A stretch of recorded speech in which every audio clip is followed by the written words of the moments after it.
unis par le sang, unis dans le fort pour l'indépendance. Unis aux hommes, si oubliez-moi, Taïmana, Chinotrene. Bienvenue sur Datacall et félicitations, vous êtes sur la première marche qui mène à la victoire électorale. Gagnez des élections à moindre coût avec Datacall Kit. Datacall aide les candidats à réaliser une campagne politique à moindre coût. Datacall propose différents outils de campagne comme un call center ou un carnet d'adresses d'électeurs. Cette méthode vous permet de réduire vos coûts jusqu'à 50%. Ainsi, vous pouvez vous placer en pole position et gagner les élections de votre circonscription. Gagnez des élections intelligemment avec Datacall Kit. Pour gagner les élections de votre circonscription, rien de tel que de s'inscrire sur Datacall. Avec Datacall Kit, vous pouvez contacter facilement vos potentiels électeurs afin qu'ils votent pour vous. Commencez à rassembler vos électeurs clés le plus tôt possible afin de devancer vos concurrents et de gagner les élections. Gagnez des élections facilement avec Datacall Kit. Datacall est une solution pour les politiciens en place désirant maintenir leur poste, pour les présidents des partis politiques, pour les indépendants, pour les entrepreneurs ou pour les personnes soumises à la diaspora. En d'autres mots, Datacall est ouvert à toute personne souhaitant s'impliquer pour gagner les élections. Grâce à nos services, vous ne devez plus vous déplacer dans votre circonscription pour remporter des voix. Datacall peut vous fournir le secret de la victoire. Commandez rapidement votre kit. Gagnez des élections propres avec Datacall Kit. Datacall est la solution la plus fiable pour participer aux élections. En effet, grâce à nos outils, nul contentieux électoral possible. En cas de litige après les résultats électoraux, il vous suffit de prouver votre victoire avec votre base de données Datacall. En cas de litige après les résultats électoraux, il vous suffit de prouver votre victoire avec votre base de données Datacall. Souhaitez-vous gagner les prochaines élections ?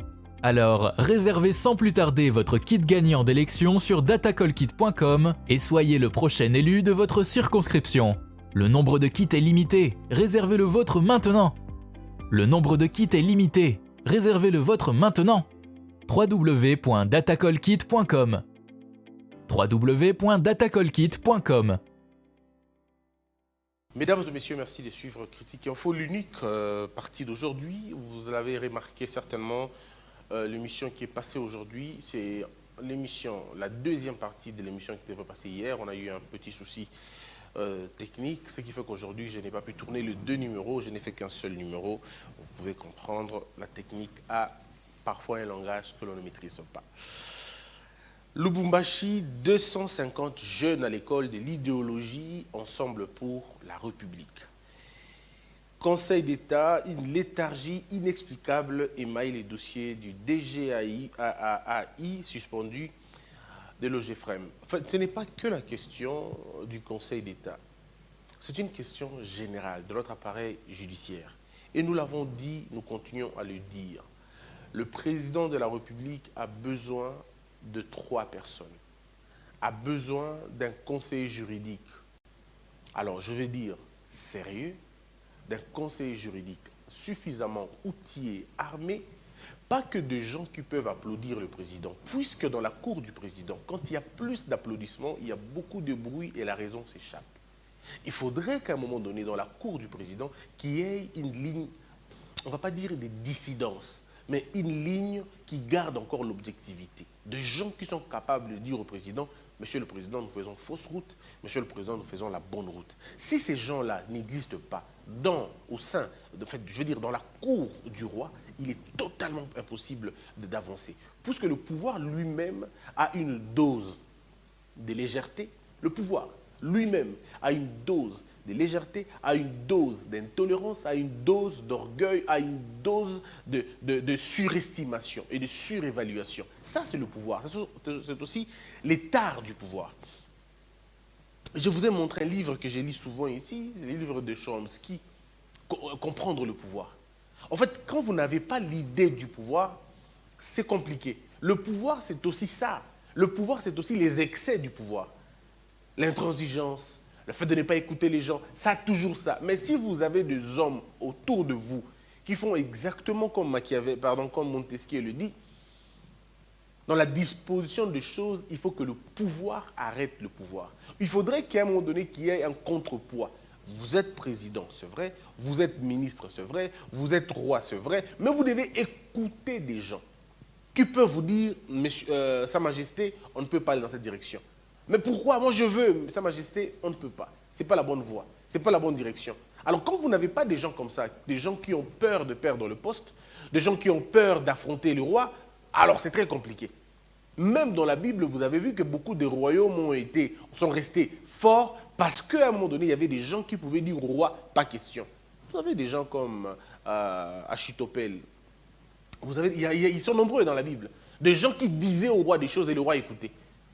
Donc le président, non seulement dans sa cour, a besoin de ça, mais le président a aussi besoin d'un conseiller juridique. Le conseiller juridique du président, c'est son cabinet propre. C'est l'homme qui dit au président des réformes de droit, des réformes de justice. En fait, il commence à dire au président ce qu'il pense. Parce que c'est lui qui veille sur la matérialisation de la vision du président en matière de droit, en matière de justice. Parce que quand le président dit, voici ma vision et appareil judiciaire, le conseiller juridique sait comment organiser ça. Et d'ailleurs, vous savez, ça, ça ne se dit pas comme ça, mais on ne devient pas ministre de justice. D'ailleurs, on ne devient même pas procureur général de la République. On ne devient même pas président du Conseil supérieur de la magistrature, même président de la Cour constitutionnelle, qui sont éminemment des questions importantes sans passer par le conseil juridique. Parce que c'est lui qui dit au chef, voilà votre vision, voici les hommes qui peuvent incarner votre vision. Bangoana. Et le chef de l'État, dans son pouvoir discrétionnaire, ne fait que dire au Premier ministre, tout simplement. Il dit, monsieur le Premier ministre, moi je veux que tel soit là, tel soit là, tel soit là. Prenez une ordonnance dans tel sens, dans tel sens, dans tel sens, et ça se passe comme ça. Prenez un décret, comme c'est le Premier ministre. Prenez un décret dans ce sens-là. Et le chef de l'État, quand il motive son ordonnance ou quand il motive sa décision, c'est dans ce sens-là qu'on fait. Mais maintenant, quand vous avez de ce côté-là, ça boite un peu, donc il y a une certaine léthargie, donc il y a une certaine négligence dans ce côté-là. L'appareil judiciaire a un véritable problème aujourd'hui, un vrai problème, puisque nous ne comprenons pas comment, avec un président comme Tshisekedi, qui s'est montré aussi ouvert, aussi tolérant, mais que l'appareil judiciaire reste encore une fois dans les câlins, dans des histoires. Mais ce n'est pas possible. Jusqu'aujourd'hui, la Cour de compte n'est toujours pas opérationnelle, alors que les gens attendaient la Cour constitutionnelle pour rendre effectif le contrôle des finances. Parce que l'IGF, aujourd'hui, on peut dire ce que l'on veut, mais l'IGF ne peut pas vous arrêter. L'IGF ne peut même pas vous condamner. L'IGF n'a que le rôle de faire le rapport. Il contrôle, il dit ici le mal est fait, ici le mal est fait, ici le mal est fait. Mais l'IGF, on lui a tout simplement amputé la possibilité d'arrêter les gens. Si l'IGF avait la possibilité d'arrêter les gens, on aurait moins de bêtises. Toutes les affaires où l'IGF a kanga, il y a soldé dans le résultat, tout le monde allait être d'accord avec les propositions de l'IGF. Puisque l'IGF a le qui n'a pas kangami. Nabukangalonzo, Mbongo Bunga. Mais au niveau de la justice, on dit non, on discute encore sur la compétence. Ici, on est compétent, là, on n'est pas compétent, on a la procédure. Et puis, les gens qui ne comprennent pas vont dire l'IGF Ango a Sanin. Pourtant, l'IGF fait son boulot. L'IGF vous dit, monsieur Bossembe que vous avez nommé, en tout cas, sur lui pèse les soupçons à IBI 15 millions de dollars. Toza n'a pas preuve yango. Non, à l'appareil judiciaire, on dit non, Bossembe, Omoni, le quoi journaliste, moi je condamné Penza Ezate, il n'y a pas de loi comme ça. Bon, qu'est-ce que l'IGF fait dans ce cas? Il fait absolument rien. Et vous pensez que l'IGF va encore vérifier sur Samalou Konde? Ou vous pensez que l'IGF va encore vérifier sur les autres personnalités dans même rang? Personne ne va le faire. Et c'est là que vous coulez l'impunité dans la lettre de noblesse. Donc, tout ça commence quand on sait, quand le conseiller juridique du président de la République aperçoit la grandeur de sa tâche. Aperçoit la grandeur de sa tâche. Il dit, monsieur le président, le ministre de la Justice, il faut être un homme intraitable ou une femme intraitable. Peu importe son âge. Il peut avoir 30 ans, il peut avoir 32, il peut avoir 40. Ça n'a rien à voir avec l'âge. Ça n'a rien à voir avec le fait d'avoir travaillé dans quoi ou que. Non. Ça a à voir avec le charisme, la probité, la compétence. Ça a à voir avec la détermination que quelqu'un a. Puisque dans ce pays, si vous avez un bon ministre de justice, excusez-moi de vous le dire, si vous avez un bon ministre de justice dans ce pays, en 6 mois, vous avez des résultats. des résultats. Parce que les gens attendent des grandes réformes. Non, les grandes réformes ne viennent pas dans 6 mois. Les grandes réformes sont réfléchies, pensées, et puis vous commencez à les mettre en application. Mais, comme je dis, des réformes, de réformes de procédures, ou même si vous voulez, des signaux, ça peut être donné. Je vous donne un exemple. Comment, à l'époque de Kabila, les prisons étaient bondées de gens? À l'époque des Fathi, la même chose. Expliquez-moi. Comment vous comprenez? Qu'est-ce qui manque pour que... Et puis ça ne demandera même pas un seul franc congolais. Même pas. Non, même pas. Désengorger la prison centrale de Makala et toutes les autres prisons du pays, le désengorger, même pas 10 francs de l'État. Même pas 10 francs de l'État. Il suffit seulement de dire que tous ceux qui n'ont tout, parce qu'aujourd'hui en prison, il y a des gens qui n'ont jamais été entendus, qui n'ont jamais été présentés devant leur juge. Ils sont en prison. Il y en a qui sont là depuis 2 ans, il y en a qui sont là depuis 3 ans. Et puis il y en a qui sont là, qui ont été condamnés pour 10 ans, mais ils sont là depuis 7 ans. Libérez-les. Libérez-les tout simplement. Puisqu'ils ont déjà purgé un tiers de leur peine, vous pouvez leur accorder la liberté. Pourquoi vous allez les garder en prison pendant très longtemps? Et généralement pour des infractions pas d'ordre sensible, mais c'est des infractions de droit commun. Bagarre, voilà, vol simple, hein, voyez-vous? Voie de fait, ou même, je ne sais pas, des petites infractions inutiles qui n'ont rien à voir avec vraiment la sûreté de l'État. Je ne dis pas que ce sont des faibles infractions, je ne dis pas que c'est des infractions inutiles. Non, toutes les infractions sont des infractions. Seulement, je dis, pour désengorger la prison, vous n'avez pas besoin de faire beaucoup d'argent. Et ça peut faire gagner à Fathi, ça peut faire gagner au président de la République la réputation au niveau international. Puisque les gens disent que le droit de l'homme n'est pas respecté en prison. Ça, c'est pas faux, c'est vrai. Maintenant, le chef de l'État dit à son ministre de la Justice, écoutez, nous voulons libérer tous les prisonniers qui ont déjà purgé 1 tiers ou 2 tiers de leur peine, c'est bon. Ils ont été condamnés à 10 ans, ils ont fait déjà 7 ans, c'est bon, qu'ils partent purger de 3 ans à l'extérieur. Tous ceux qui n'ont pas été entendus jusqu'aujourd'hui, dans le délai de la loi, qu'ils soient libérés, qu'ils soient relâchés. Mais vous allez voir comment la prison va se vider.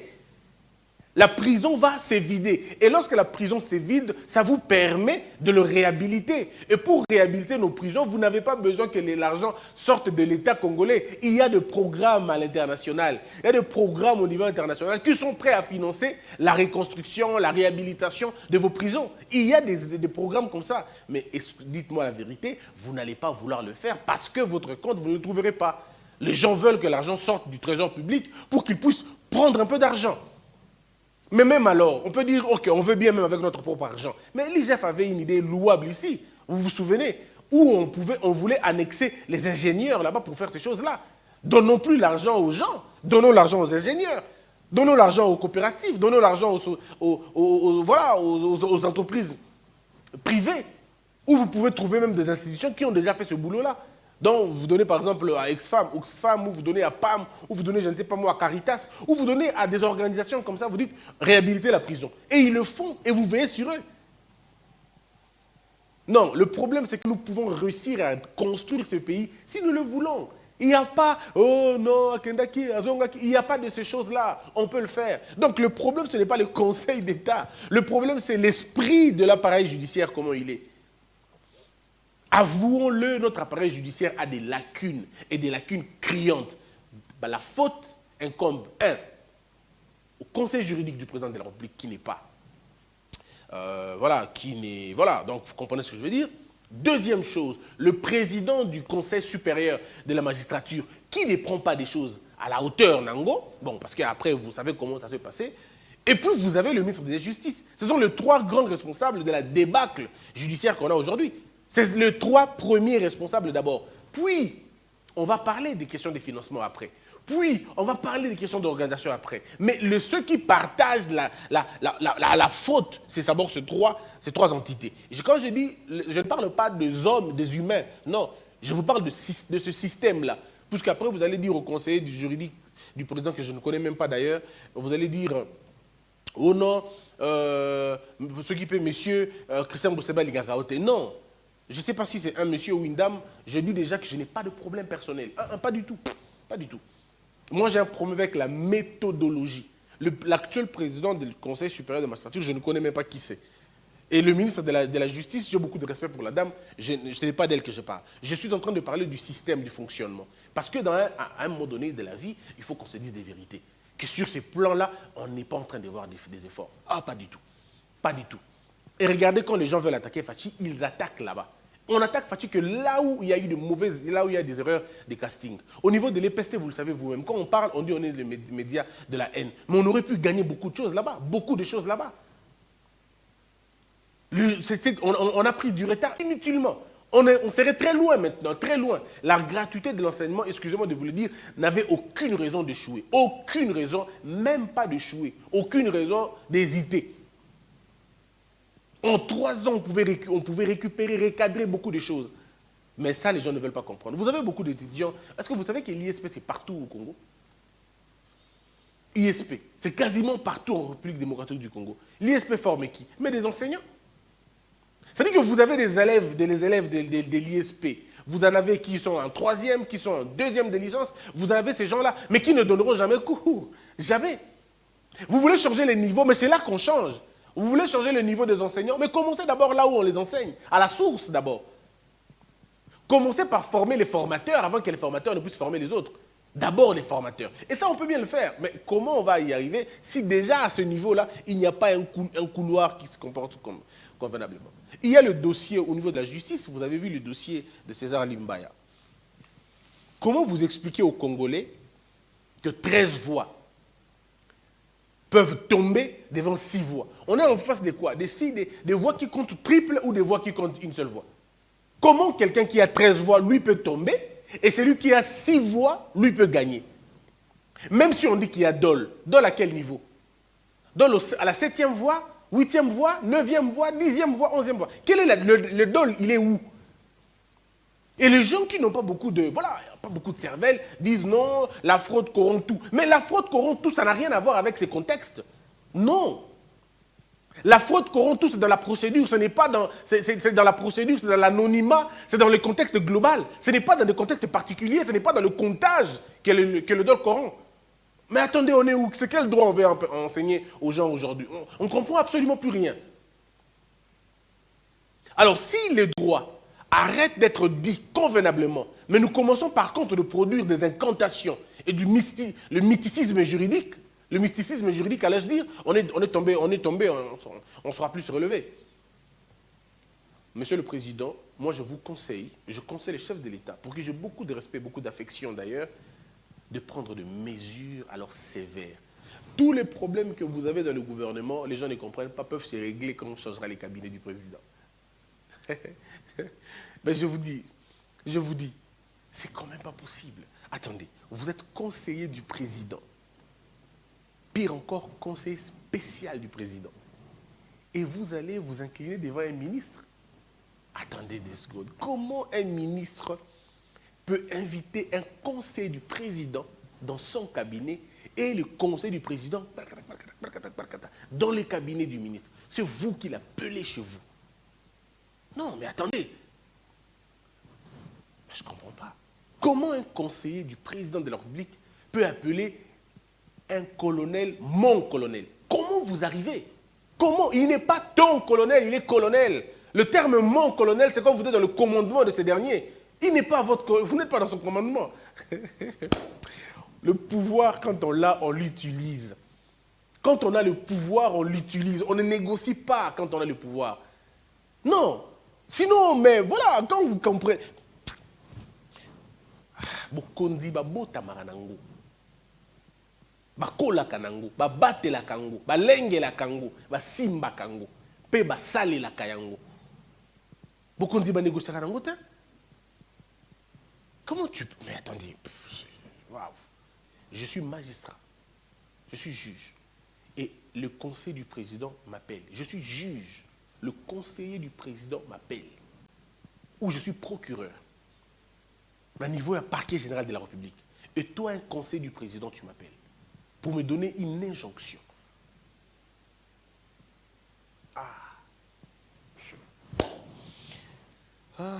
C'est bien. RDC, Rwanda, des Congolais réclament la rupture.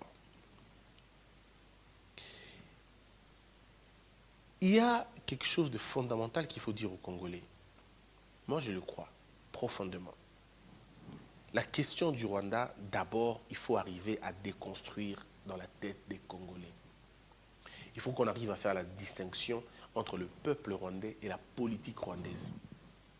Depuis 60 jusqu'à aujourd'hui, le peuple rwandais et le peuple congolais n'ont jamais eu de problème. Jamais. Les deux peuples n'ont pas de problème.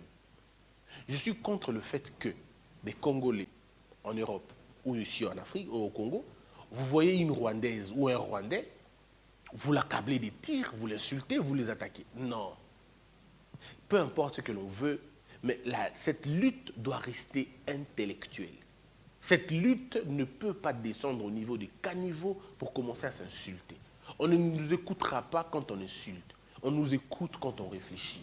D'ailleurs, les esprits sérieux, quand vous commencez à insulter, ils changent d'échelle. Ils ne vous suivent plus. Proposez des réflexions. Le Rwanda est un État souverain. Sa première mission, c'est de veiller sur les intérêts rwandais. C'est tout. Ne demandons pas au Rwanda de nous aimer. Ne demandons pas au Rwanda de nous protéger. Ne demandons pas au Rwanda d'aider notre développement. Non, ils ne le feront pas.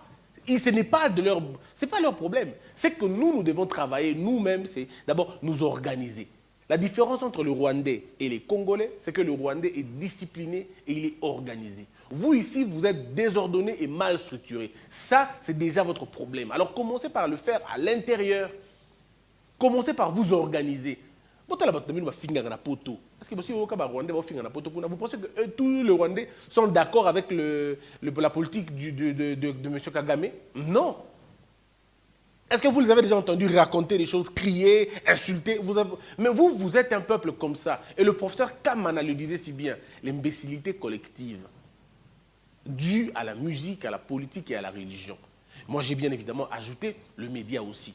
Ce sont les éléments qui abruttissent ce peuple, les médias. Vous avez des journalistes qui sont, excusez-moi le terme, des pacotis. Ils se réclament être de l'IFACI, ils se réclament être de la com, ils ont fait la communication, mais la production laisse à désirer. La production laisse à désirer. Qu'est-ce qu'ils offrent? Qu'est-ce qu'ils proposent? En dehors des insultes, en dehors des histoires bidonnes, en dehors des histoires déconstruites et inachevées. On a comme l'impression qu'ils vont commencer à réfléchir, mais ils ont fini. Oh, ça c'est le journaliste congolais. Il ne va pas en profondeur. Non, son travail, c'est de dire, il est dans les émotions, il est dans ça. Voilà. Ça, c'est notre situation. On est terriblement... On est dans le buzz, on le cherche, on est dans... Voilà, c'est comme ça. Nos analystes politiques, nos analystes de société, d'abord qu'on n'en a même pas beaucoup.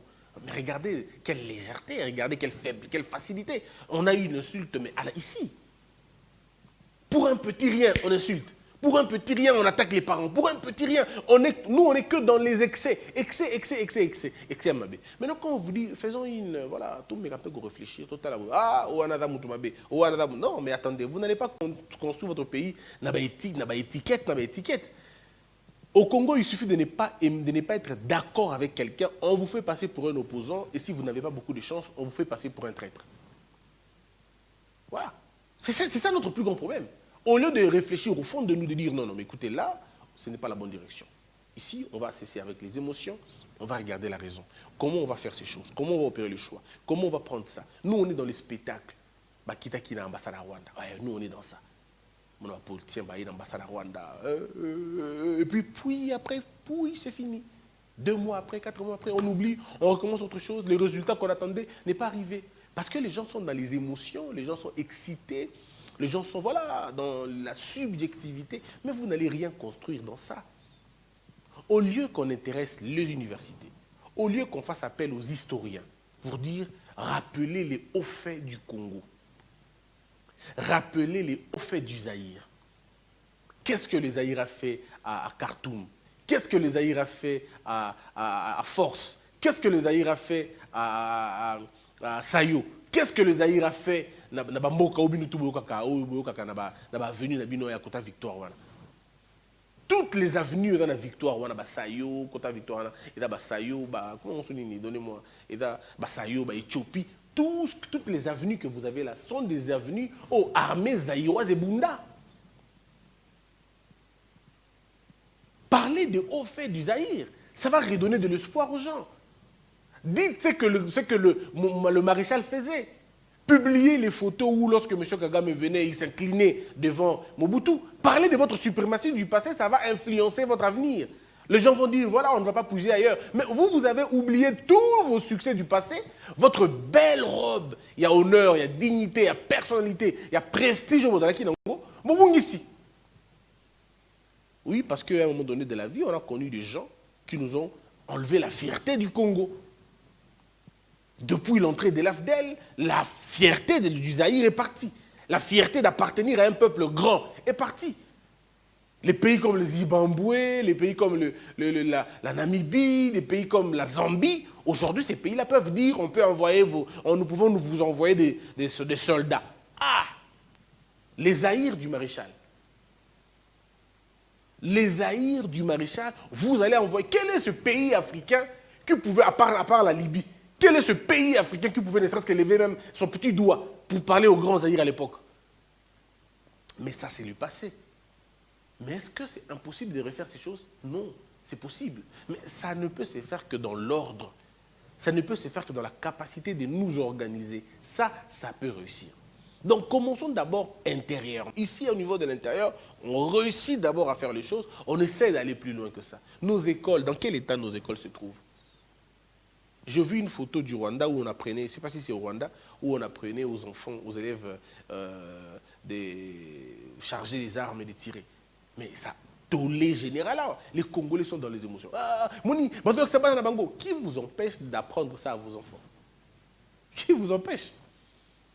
Qui vous a interdit de faire ça à vos enfants? Personne.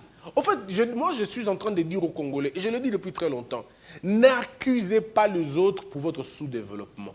N'ayez pas de raccourcis dans la réflexion. Restez solide et restez droit quand vous devez réfléchir.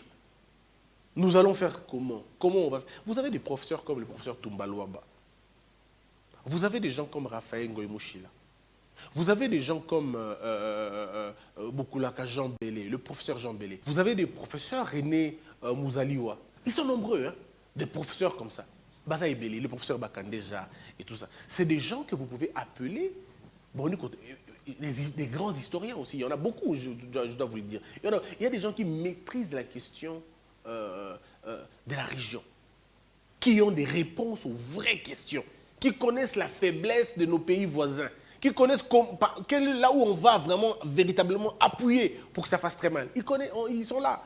Mais à la place de ces gens-là, qui sont invités dans les grandes réunions, des réflexions, ainsi de suite, ce n'est pas des partisans, c'est des courtisans, c'est des politiciens qui ne connaissent pas, qui n'ont pas la maîtrise de ce pays d'abord, qui n'ont pas la maîtrise de la sous-région, mais qui sont des pro-rwandais ou qui sont des pro-ougandais, qui doivent leur position au Rwanda, qui doivent leur position à l'Ouganda, qui doivent leur position à la Zambie, qui doivent leur position. Mais quand déjà vous avez des hommes et des femmes qui ont des positions, qui doivent leur position à des pays voisins, comment voulez-vous qu'ils discutent sur des questions qui nous intéressent?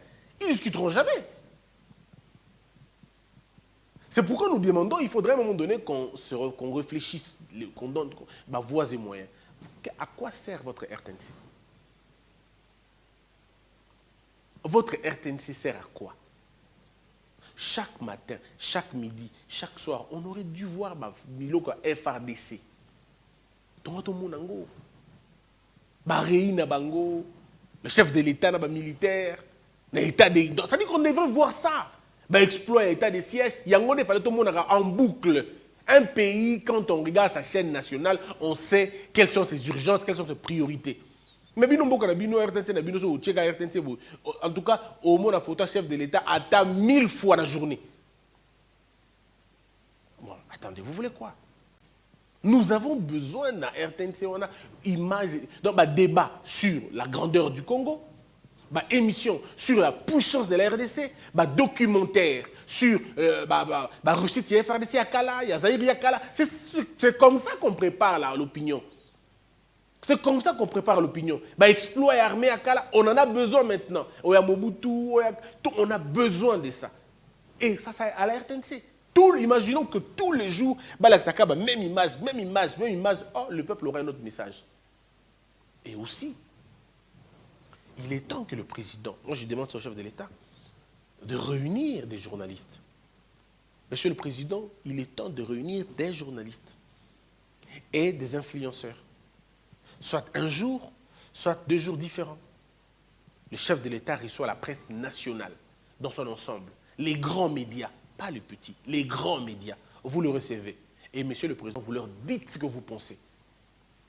Dites aux médias, nous mettons en place un fonds national pour la propagande ou un fonds national pour la lutte ou un fonds national, tout ce que vous voulez, un fonds national de soutien au tel ou à telle chose et vous donnez les éléments de langage. Vous dites, nous voulons que dans tous les journaux, que dans chaque journal, va reprendre ma force et RDC.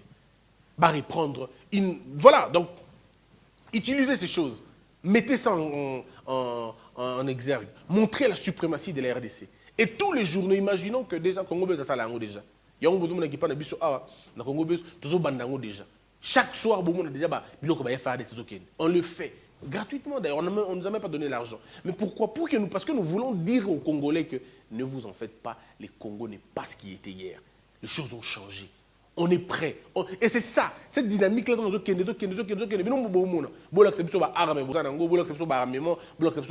ça va construire une image nationale.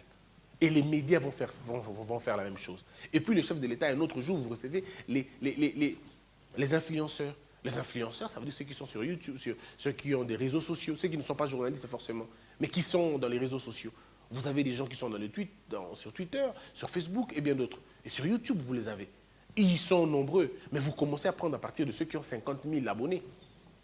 Sur Twitter, sur Facebook, on a déjà 50 000 abonnés, nous les appelons. Vous les appelez ici, vous venez à Bango, vous avez un projet d'Abisso Yango. Chaque média aura ceci, aura cela, et vous avez ça. Mais dans 2 mois seulement, l'opinion change. Dans 2 mois, pas plus, 2 mois, l'opinion change. Puisque le cerveau humain, après 21 jours, il s'habitue.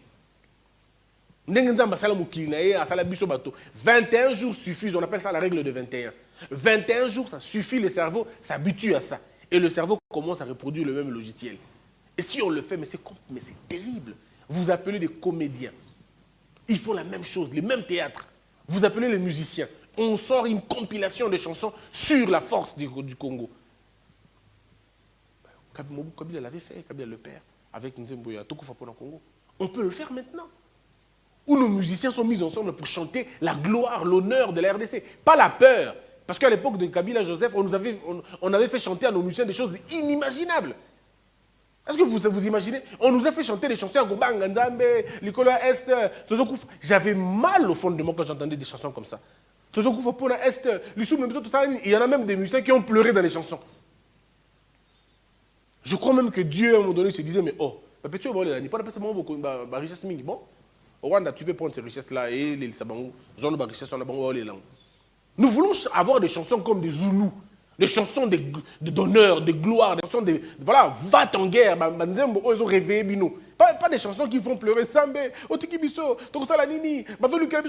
Non, un peuple ne pleure pas, un peuple, ça, voilà, ça lance des cris. Ouais, mais eloulé, zoé, boumaïe, et ça, c'est ça qui montre la force d'un État. Les musiciens entrent en danse, les politiciens entrent en danse, tout le monde entre en danse. Et les langages, ce que j'ai appelé les narratifs, ça change. Et ceux de la diaspora ont changé la manière. Ils disent, mais ça va. Donc, les gens sont prêts maintenant à découdre. Mais c'est ce qu'on veut. On ne va pas continuer à pleurnicher, toquer une ambassade au Gangi, toquer au Gangi, c'est bien. Mais construisons. Soyons pas dans les émotions, construisons. Bon, moi, c'est mon point de vue. C'était... Voilà. C'en est fini pour aujourd'hui. Merci de nous avoir suivis. Que la peur quitte nos esprits et que Dieu bénisse les RDC. Hello. Lopino bibaila biloko lia. Baina ta biloko États-Unis. Oni ko boma bona jeunesse. Mona États-Unis. Tata yo kikolela na bino, atindeli bino. Mama Samira, ndenge ozalaka na États-Unis okolia lokola mutu aza na mombele. lokola moto aza na ngaba. Merci mon bout. Wow! C'est mon bout. Bana États-Unis, kolia bio ekomi lolenge na bino. Pona kozwa mbisi ya kokauka tope mafuta ya mbila. Chez Maman Samira. Ata ozali na posa ya mbinzo, ndakala, mayebo, safu, ezali pebitoyo. Chez Maman Samira, manso mazali. Eloko moko te yo koluko komona te. Na ndenga mabete, pona kozwa biloko ya détail. Yoka numéro 938 avenue Maurice na New York. Adresse, il y a entrepôt 1240 avenue Randol dans les banques. Tala yoko banda koteka. Mbisi ya kokauka, mongusu, mafuta ya mbila, ekokoma lokola bazoka na yo. Yeah yo, kombone Maman Samira, makiambae. Debout Congolais, unis par le sang, unis dans le fort pour la